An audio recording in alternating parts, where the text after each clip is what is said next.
I've spent months reading every anthropological and ethnographic report of the Haitian zombie, researching the pharmacology, toxicity, and biosynthesis of TTX, pouring through books on occult magic, medicinal plants of the Caribbean, animal sacrifice, voodoo theology, and African folklore, hoping to grasp the strange phenomenon of zombification. We are currently 25 minutes from touchdown at Fort Fitch. You always have to investigate the belief system that mediates the pharmacological event or the pharmacological possibility.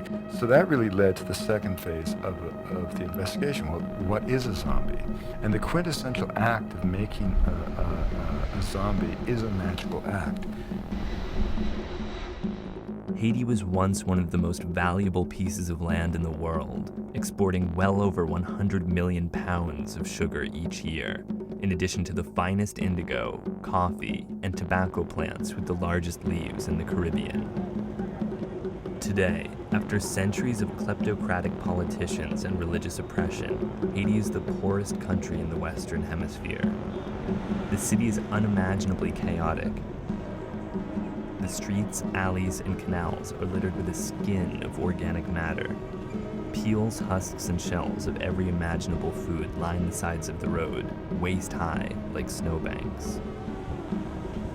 The past 100 years have been especially turbulent for Haiti, including more than 10 U.S. military interventions and an occupation from 1915 to 1934.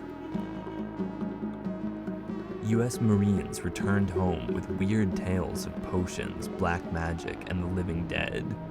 They published their stories in pulp novels which served to inspire a series of horror movies, in doing so sculpting the American concept of the zombie.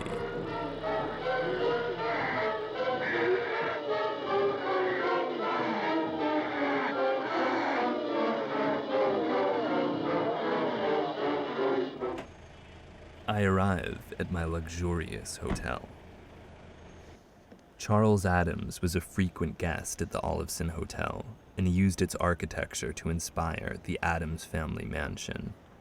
The Gothic gingerbread facade bursts with every sort of Victorian ornamentation imaginable: fretwork spandrels, dentate bargeboard pendants, openwork lintels, turned wood balusters, gabled dormers, and spires clad in corrugated iron. Essentially, it looks like a giant haunted doily.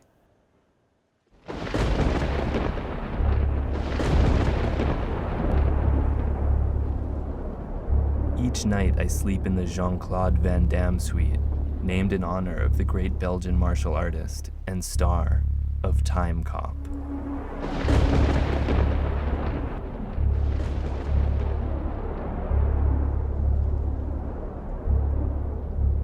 I walk downstairs and meet my guide and bodyguard, Alex, who's going to take me to a voodoo ceremony deep in the hills of Port-au-Prince. Hey, what's going on? Oh, it's a pleasure to be with you. Yes, How's yes, everything? yes. Good. How are you? All right. He is a very large man. He tells me that he was shot in the face 14 times, twice in the eye, and it makes it difficult for him to drink alcohol. He also tells me Haiti is the only place on Earth where people can fly. What time is it that the show starts? It's 10 to 7. In Haiti, conversations vacillate between rational and utterly fantastical. I remember the first week or so I was in Haiti, I just felt I was just blown away by the sense of the spiritual. Where did we get this idea of voodoo as kind of evil or black magic? It really goes back to the fact that if you're to name the great religions of the world, what do you say? You know, Christianity, Judaism, Buddhism, Islam, Hinduism, whatever. There's always one continent left out, you know, sub-Saharan Africa, and the tacit assumption being that black people had no religion. Well, of course, by ethnographic definition, they did.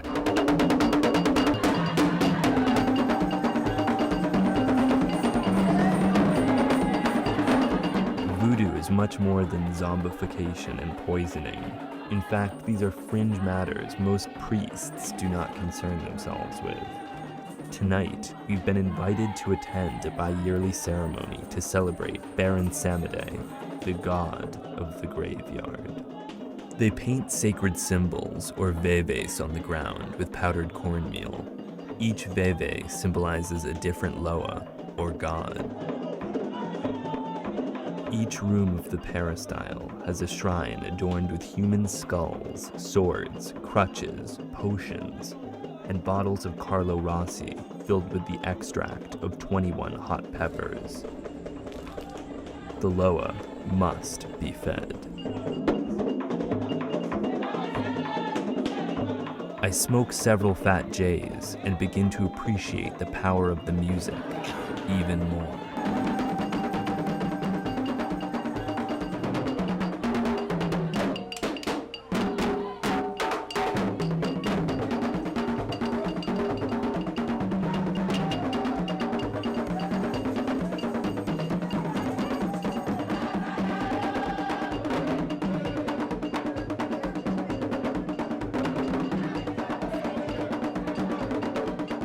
A woman straddles a child's chair, her face contorted.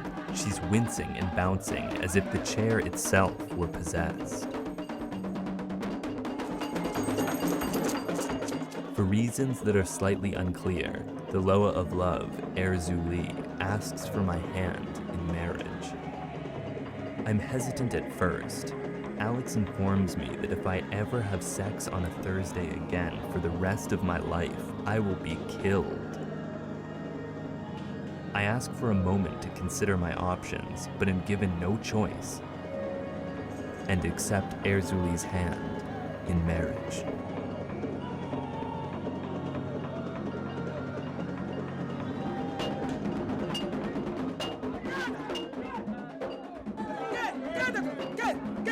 As an offering to the Petroloa, a well-fed sow is led into the center of the peristyle. The music stops.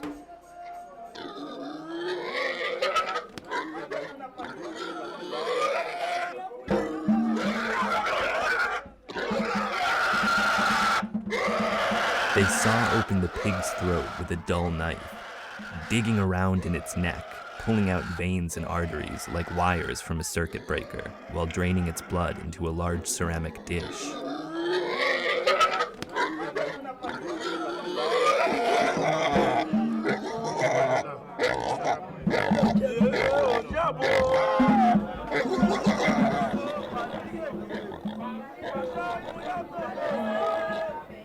This is a sacred act, not of animosity, but of love and tenderness.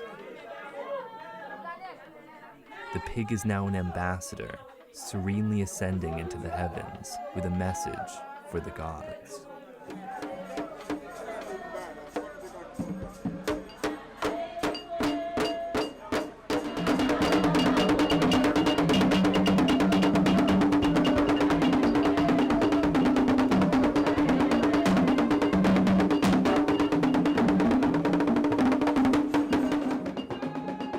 A man is mounted by a loa. He fills his mouth with a cheeseburger-sized pile of burning embers and begins to wildly spit sparks with strands of black saliva dripping down his face. He eats not just a piece of coal, but a 3-course meal consisting entirely of burning embers.